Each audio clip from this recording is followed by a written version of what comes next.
나는 심령이 가난한 양입니다 라는 제목으로 하나님 말씀 함께 나누도록 하겠습니다. 어, 이스라엘 백성들이 출애굽하고 나서 하나님께서 시내산에서 그들에게 십계명을 주셨습니다.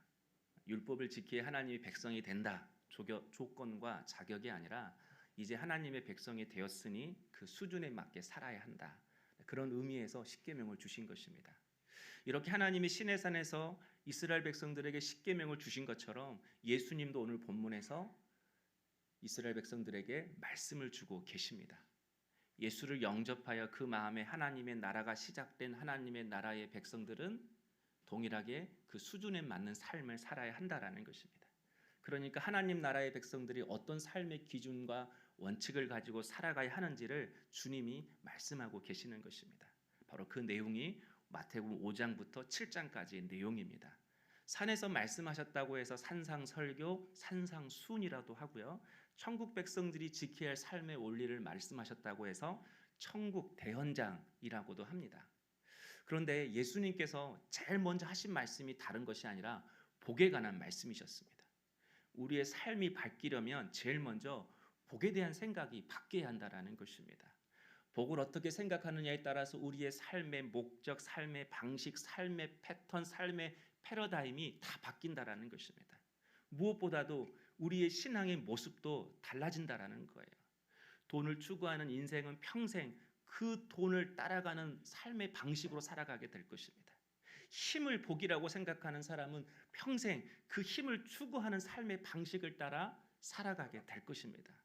그래서 예수님은 우리에게 제일 먼저 복에 대한 생각과 기준을 바꾸라고 요청하고 계시는 것입니다. 그런데 마태복음 5장에 나오는 팔복에 관한, 오늘 첫 번째 복만 읽었는데 8가지 복을 다 읽어보시면 세상 사람들은 이것들을 절대로 복이라고 생각하지 않습니다. 또 우리도 이게 무슨 복이야 이렇게 생각할 수도 있습니다. 그러니까 예수님이 생각하시는 복과 우리가 주로 생각하는 그 복이 다르다라는 것입니다. 그렇다면 예수님이 생각하시는 복은 무엇입니까? 예수님은 먼저 복은 조건이 아니라고 말씀합니다. 심령이 가난해져라 그러면 천국을 얻을 것이다. 온유해져라 그러면 땅을 기업으로 받을 것이다. 애통해라 그러면 위로를 받을 것이다. 이렇게 읽고 해석해서는 안 된다라는 것입니다. 팔복에 관한 말씀은 복을 받는 조건, 복을 받는 방법을 가르쳐 주시는 것이 아니라 하나님 나라의 백성이 가지는 삶의 특징에 대해서 말씀하고 있는 것입니다. 하나님 나라의 백성은 심령이 가난한 사람이다. 하나님 나라의 백성은 마음이 온유한 사람이다. 하나님 나라의 백성은 애통한 사람이다. 이런 뜻이라는 것입니다. 그래서 그들이 복이 있다. 예수님이 이렇게 말씀하시는 것이죠. 그래서 우리 성경을 읽어보면 심령이 가난한 자는 이렇게 시작을 합니다. 그러나 원래 히브리어, 헬라어 원어 성경을 보면 복이 있으며 이렇게 먼저 시작해요. 복되도다. 먼저 예수님이 복을 선포하고 시작하는 것을 볼 수 있습니다. 한마디로 하나님의 자녀는 자신이 처한 상황과 형편에 상관없이 복 있는 사람이라는 것입니다. 신자는 1차적으로 그 존재로 이미 복받은 사람이라는 것입니다. 왜죠? 천국이 저희 것이며 하나님께서 그의 삶을 다스려 주셔서 하나님 나라가 되게 하시기 때문입니다. 내가 겸손해져서 내가 낮아져서 하나님의 나라를 얻는 것이 아니라 하나님이 내 심령을 가난하게 하셔서 하나님 나라를 얻게 하시고 하나님 나라를 살게 하신다라는 것입니다. 여러분 생각해 보십시오. 여러분이 여기까지 오는 동안 여러분의 결단과 의지만으로 이 자리까지 오셨습니까? 여러분의 인생을 여러분의 결단과 의지와 노력으로 여기까지 오셨습니까? 때로는 우리의 마음이 강팍해질 때도 있었고 때로는 우리의 마음이 무너질 때도 있었고 때로는 우리의 마음을 세상 가운데 빼앗길 때도 있었습니다. 그러나 그때마다 주님은 우리의 마음을 가난하게 하셔서 우리의 마음을 부드럽게 하시고 우리의 마음을 깨트려 주시고 우리의 마음을 일으켜 세워주시고 우리의 마음을 새롭게 해주셨습니다. 그래서 우리가 여기까지 온 것이 아닙니까? 내가 무엇을 해서 천국을 얻는 것이 아닙니다. 내가 어떤 노력을 해서 천국을 얻는 것이 아닙니다. 하나님이 먼저 은혜로 주신 것입니다. 하나님이 먼저 우리에게 은혜로운 조치를 먼저 하시는 것입니다. 하나님은 은혜로 나를 먼저 낮추세요. 나를 겸손하게 하세요. 심령이 가난하게 하세요. 그래서 하나님의 섭리와 하나님의 통치가 얼마나 위대한지를 경험하게 하세요. 하나님 나라를 경험하게 하세요. 바로 이 경험을 통해서 하나님의 나라가 얼마나 위대하고 심령이 가난한 것이 왜 복된 것인지를 깨닫게 하심으로 하나님의 다스림을 계속해서 갈망하게 하시는 것입니다. 내가 갈망한다고, 내가 노력한다고 하나님의 나라를 사라지는 것이 아니라 하나님은 먼저 우리에게 하나님의 다스림을 통해서 하나님의 나라를 경험하게 하시고, 그래서 그 나라를 갈망하도록 우리의 삶을 이끌어 주시고 다스려 주신다라는 것입니다. 바로 이것이 하나님 나라의 백성, 특별히 오늘 말씀에 나오는 제자들이 이 땅을 살아가는 삶의 원리요, 은혜의 원리라는 것입니다. 그래서 예수님이 제일 먼저 복이 있다, 하나님 나라의 백성을 향하여 선포해 주시는 것입니다. 그렇다면 예수님께서 첫 번째 복으로 말씀하신 이 심령이 가난한 자, 이 의미가 무엇이겠습니까? 여기서 가난하다라는 헬라어 푸토코스는 완전한 궁핍의 상태, 쉽게 말해서 완전히 거지의 상태를 말합니다. 그래서 심령이 가난하다라는 이 의미를 문자적으로 풀어보면 마음의 파산 상태를 말하는 거예요. 더 이상 자신에게 의지할 것도 소망할 것도 없는 그런 상태라는 것입니다. 그래서 우리는 심령이 가난하다라고 할 때 보통 겸손한 마음, 하나님만을 의지하는 마음, 하나님만을 신뢰하는 마음, 그렇게 우리는 생각을 합니다.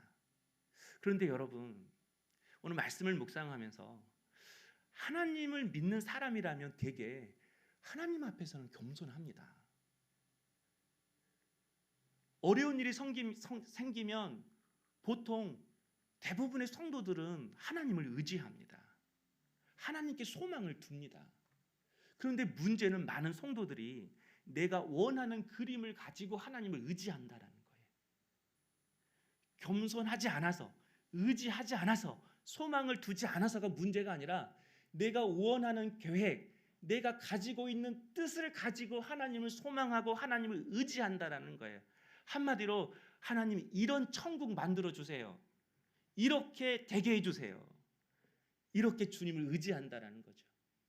물론 심령이 가난하다, 이 겸손하고 낮은 마음, 이게 틀린 해석은 아닙니다.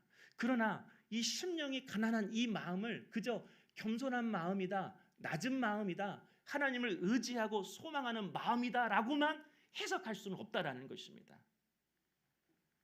심령이 가난하다라는 이 마음은 마음의 파산 상태를 넘어서 우리의 믿음의 파산 상태를 말하는 것입니다. 더 이상 소망 둘 것도 없고 의지할 것도 없다, 이런 마음을 넘어서는 거예요. 내게 주어진 상황 속에서 내 믿음이 별것이 아니었구나, 내가 지금까지 가지고 있었던 이 믿음이 아무것도 아니었구나, 별거 아니었구나, 내 믿음의 파산 상태를 보는 거예요. 여러분, 이것을 깨닫는 것이 바로 심령이 가난하다의 의미라는 것입니다. 시간이 흐르면 여러분 보통 모든 것이 익숙하고 친숙해집니다. 심지어는 고난도, 가난도, 고통도 익숙해집니다. 그런데 여러분, 시간이 흐르면 우리의 신앙도 익숙해진다라는 것입니다. 그래서 위대하신 하나님을 믿고 살아가지만 어느 순간 내 삶에 하나님을 향한 기쁨과 감격과 감사가 사라져도 놀라워하지 않고 살아간다라는 것입니다. 하나님을 생각할 때 하나님이 익숙한 거죠.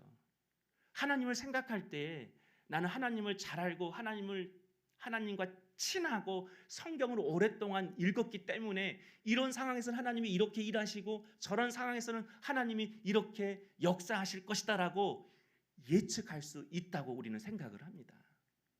그러나 여러분, 하나님도 익숙해질 수 있고 예측할 수 있는 그런 분이실까요? 만약 우리가 하나님을 다 안다고 말하고 하나님을 예측할 수 있다고 말한다면 아마 그분은 하나님이 아닐 것입니다. 하나님은 절대로 우리에게 익숙해질 수 있는 분이 아닙니다. 그런데 우리는 나의 이성과 판단을 과신하고 살아갑니다. 내가 하나님을 잘 알고 하나님이 말씀하시면 다 이해하고 납득할 수 있을 거라고 생각합니다. 여러분 정말 그러나요? 여러분의 자녀가 어렸을 때 물어보면 여러분이 그 자녀가 설명하는 대로 다 이해하고 납득했을 거라고 여러분 그렇게 자녀를 키우셨나요? 아마 그러지 않았을 것입니다. 그런데 우리는 어떤 특정한 상황에 찾아오면 하나님께 왜? 라고 질문을 합니다. 저에게 왜 이런 일을 주셨어요? 저에게 왜 이런 고난을 주셨어요? 마치 하나님이 말씀하시면 다 이해할 수 있는 것 같고 다 받아들일 수 있는 것처럼 하나님 앞에 그렇게 질문하고 기도한다라는 것입니다. 또 우리가 가지고 있는 교만 중에 하나는 하나님이 하시는 일과 하나님이 하신 말씀을 이해하고 납득하면 다 감당할 수 있고 다 따를 수 있고 다 순종할 수 있을 거라고 생각합니다. 그래서 우리 주변에 간혹 하나님 사용법을 가르치는 사람들이 있습니다. 이럴 때는 이렇게 하세요. 그러면 하나님이 꼼짝 못하십니다. 이럴 때는 저렇게 하세요. 그러면 하나님이 응답하십니다. 이럴 때는 이렇게 하시면 하나님이 보좌에서 벌떡 일어나셔서 역사하십니다. 우리는 그런 사람을 능력 있는 사람이라고 말하고 좋은 사람이라고 말하고 믿음 좋은 사람이라고 말합니다. 그러나 여러분 그들이 잘 안다고 말하는 그 하나님은 결코 성경에서 말하는 하나님은 아닐 것입니다.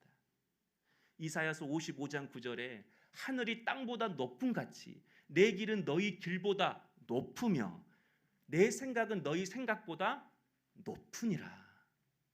그런데 우리가 어떻게 하나님을 다 안다고 말할 수 있습니까? 어떻게 다 예측할 수 있다고 말할 수 있겠습니까? 그래서 하나님은 하나님이 말씀하시면 다 이해할 수 있고 하나님의 말씀을 이해하면 다 순종할 수 있다는 우리의 이런 생각과 교만한 믿음을 다루실 때가 있습니다. 어떤 방식으로 다루실까요? 고난이라는 방식을 통해 우리를 다루십니다. 이제까지 기도하면 다 응답해 주셨고 때로는 내가 기도하기 전에도 하나님은 내 필요를 아시고 채워주셨습니다. 그런데 어느 날 안 되는 것입니다. 저는 이 정도 기도하면 하나님이 응답하셨는데 저는 이 정도 씨름하고 매달리면 하나님이 분명히 이렇게 역사하셨는데 그렇게 안 하시는 것입니다. 여러분 그게 고난인 거예요.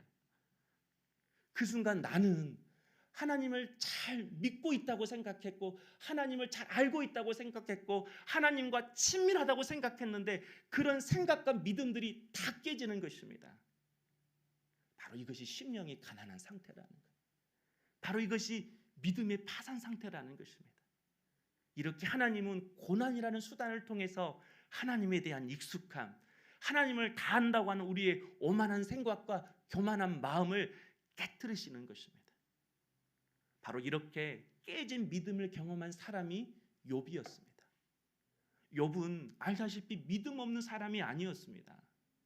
동방의 의인이었고 어느 누구보다도 하나님께서 직접 그의 믿음을 인정해 준 사람이 욥이었습니다. 그런 욥에게 설명되지 않는 고난이 찾아왔습니다. 재산을 잃고 자녀를 잃고 자신의 건강까지 잃었습니다. 그런데 욥이 그 모든 고난을 통과하고 나서 오히려 하나님 앞에 자기 자신을 회개합니다. 욥기 42장 6절 말씀 읽었잖아요. 내 티끌과 재 가운데서 회개하나이다. 여러분 욥이 무슨 죄를 지었습니까? 그가 한 것이라고는 설명되지 않은 고난만 당했을 뿐입니다. 만약 회개할 것이 있다면 그 고난이 너무 힘들기 때문에 그 고난의 의미를 알 수 없었기 때문에 하나님을 원망하고 화낸 것뿐입니다. 다시 말해서 하나님 제가 함부로 말했습니다.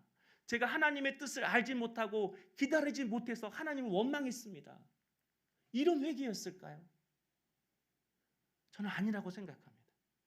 42장 후반부를 읽어보면 하나님이 오히려 욥의 친구들을 책망하시고 욥을 기쁘게 받아주시고 인정해 주시는 그런 말씀이 나옵니다. 욥이 회개한 것은 다른 것이 아니라 자기의 믿음을 회개한 것입니다. 그동안 욥은 하나님을 어느 누구보다도 잘 믿어왔기에 하나님을 잘 안다고 생각했습니다. 그래서 하나님은 나에게 설명할 의무가 있다고 생각했고 하나님이 설명해 주시면 나는 다 이해할 수 있을 거라고 생각했습니다. 또 이해가 되면 어떤 고난이라도 다 감당할 수 있을 거라고 욥은 생각했습니다.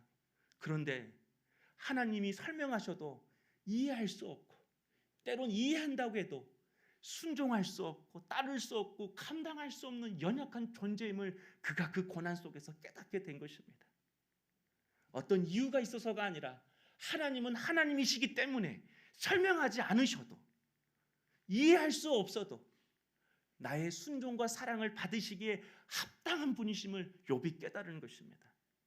그래서 자신의 믿음을 회개한 것입니다. 한마디로 욥은 이 고난을 통해서 마음의 파산 상태를 넘어서 믿음의 파산 상태를 경험한 것입니다. 바로 이것이 심령의 가난한 마음이라는 것입니다. 그래서 욥이 고백하잖아요. 욥기 42장 5절 말씀, 내가 죽게 다하여 귀로만 듣기만 하였사오나 이제는 눈으로 배움나이다. 고난을 통해서 하나님을 귀로 듣는 믿음에서 이제는 눈으로 보는 믿음으로 바뀌었다라는 것입니다. 우리는 이 말씀을 생각할 때 이제는 귀로 듣는 믿음, 목사가 설명해주는 그 말씀을 깨닫게 되는 신앙에서 눈으로 보는 믿음, 이제는 직접 환상을 보고 꿈을 꾸고 음성을 듣는 그런 믿음으로 변화되었습니다. 결코 이것을 말하는 것이 아닙니다. 전까지는 내 뜻대로만 되어야 되고 내가 이해되어야만 하나님을 믿고 따르는 믿음이 귀로 믿는 믿음이라는 것입니다. 그런데 우리가 믿는 하나님은 무한히 선하시고 무한히 지혜로우시고 무한히 전능하신 하나님이시기 때문에 내가 이해할 수 없고 설명되지 않아도 여전히 하나님을 사랑하고 신뢰하는 믿음으로 바뀌었다라는 것입니다. 바로 그 믿음이 눈으로 하나님을 보는 믿음이라는 것입니다. 성도 여러분, 우리가 믿는 하나님은 절대로 우리에게 익숙해질 수 없고 길들여질 수 없고 다 이해할 수 없는 위대하신 하나님이십니다. 광대하신 하나님이십니다. 그런데 우리의 마음속 깊은 곳에는 하나님을 내 뜻과 내 방식으로 끌고 가려는 그런 욕구, 그런 욕심이 있습니다. 그래서 하나님이 날 사랑하시면 어떻게 나한테 이렇게 하시지? 하나님이 선하신데 어떻게 이렇게 상황을 만드시지? 내 인생에 원치 않는 그런 일들이 일어났을 때 하나님께서 나에게 이렇게 하시면 안 되지. 우리는 그렇게 하나님 앞에 질문합니다. 그러나 어떤 순간마다 어떤 상황마다 그래 하나님은 이렇게 역사하시지 라고 하는 이런 익숙한 신앙, 익숙한 하나님, 나에게 길들여진 하나님으로 여러분이 평생 신앙생활을 한다면 우리의 믿음은 결코 자라나지 못할 것입니다. 하나님을 더 깊게 사랑하지도 못할 것입니다. 그래서 때론 하나님이 우리의 삶 가운데 은혜로운 조치를 하는 것입니다. 내 인생 가운데 내가 원치 않는 일들을 통해 내 믿음을 깨트리는 거예요. 내 사전에는 없는 어떤 계획을 내 삶 가운데 쑥 집어넣어서 내 믿음을 깨트리는 거예요. 그래서 나는 하나님을 잘 믿는다고 생각했는데 그 상황 앞에서 내 믿음이 이 정도였나? 내 믿음이 가짜였나? 내 믿음이 이것밖에 안 됐나? 이런 생각을 갖게 하시는 것입니다. 심령을 가난하게 하시는 것입니다. 믿음의 파산 상태를 경험하게 하시는 것입니다.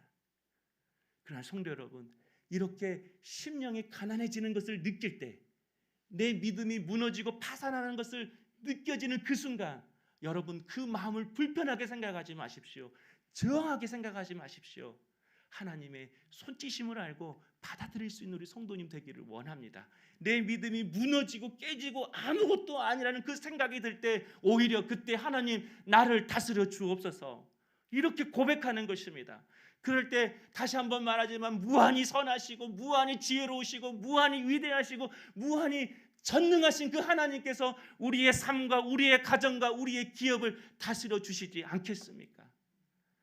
그래서 심령이 가난한 자는 복이 있다라고 예수님이 말씀해 주시는 것입니다.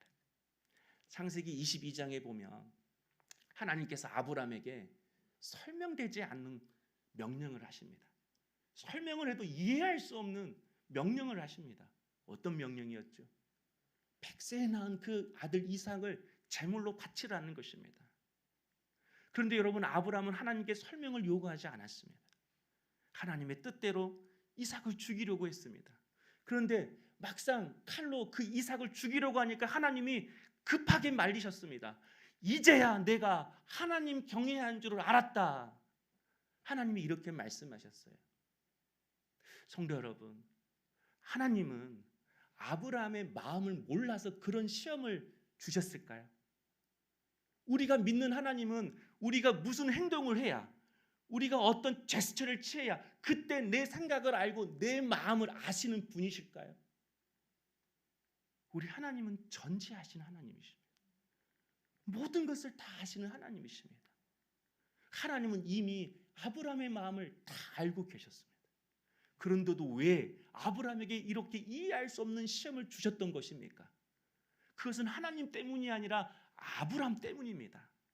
아브라함이 이 사건을 통해서 아브라함 자신이 하나님을 얼마나 사랑하는지, 아브라함 자신이 하나님을 얼마나 믿고 신뢰하는지 그것을 깨닫게 주시려고 그 시험을 주시는 것입니다.